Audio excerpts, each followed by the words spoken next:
18 мамырдан бастап тұсаукесер. Ертеңнен бастап 11-ші сынып оқушысы болам. Менің бар мақсатым мектептегі соңғы жылымда ұмытылмастай қылып өткізу.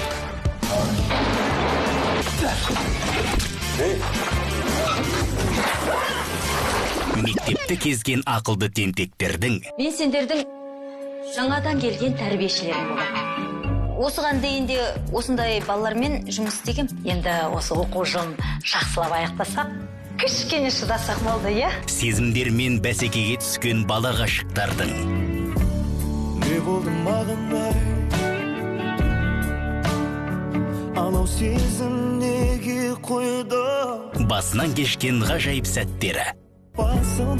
Келе алмаңыз, мектепке келген жаңа оқушыларды осылай қарсы аламыз. Жаңадан қыз келсе өстіп құтырады ғой. Соны айтты.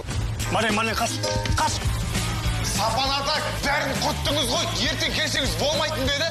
Біздің сынып телехикаясында ұлттық арнада.